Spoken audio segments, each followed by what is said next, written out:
Being back in this courtroom 30 years later, what's going through your mind today? It did bring back a lot of memories. In November 1994, young 16th Circuit Solicitor Tommy Pope was handed the case that would launch his office into the national spotlight. South Carolina versus Susan Smith. The young mother killed her two sons, Michael 3, Alex 14 months. She first told investigators the boys had been taken by a carjacker. We just got to get them home. For 9 days, she went on local and national news pleading with the man to return her kids, until finally she told the truth. The boys weren't taken. She'd killed them by strapping them into their car seats and then letting her car roll into John D. Long Lake. I try not to think of Susan Smith very often, but the truth is it'll follow me to my grave. A mother killing her children? Unthinkable. But Pope's office pieced together her motive. Susan and her husband David were separated at the time. Susan was seeing another man, but he had just broken things off in a letter. Why? He didn't want to be a father. Current 16th Circuit Solicitor Kevin Brackett opened the evidence file for us and read us the letter. Susan, I could really fall for you. You have so many endearing qualities about you, and I think that you are a terrific person. But like I've told you before, there are some things about you that aren't suited for me. And yes, I'm speaking about your children. I'm sure your kids are good kids, but it really wouldn't matter how good they may be. The fact is, I just don't want children. South Carolina has not sentenced a woman to death since the United States Supreme Court reinstated the death penalty decades ago. But Pope says for Susan, it was the only punishment that fit the crime.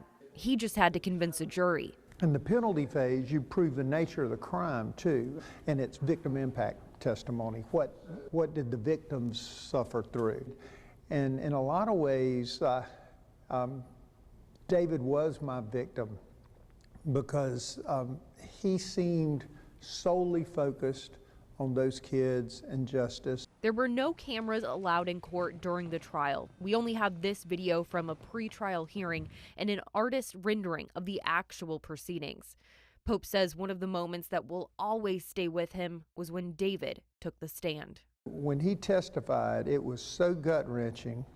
This courtroom was packed, and about right here was a lady about halfway down that looked like your grandmother. And she said, Mr. Pope, I'm just trying to get out of there before I start crying. And I know what she's going to tell me, that God bless David, tell him we're praying for him or whatever. And she told me, can you tell him to speak louder? We can't hear back here. And it just really drove to me how, for some people, this tragedy was a theater.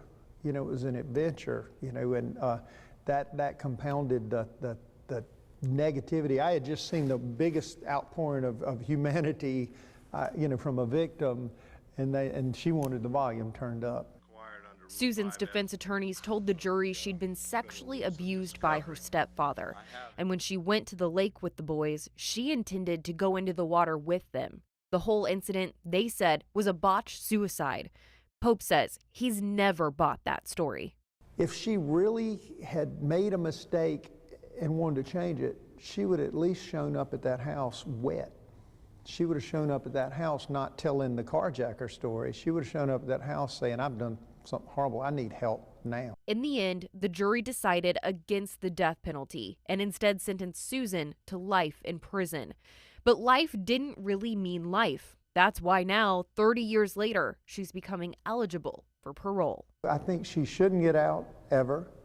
I will say that to the parole board.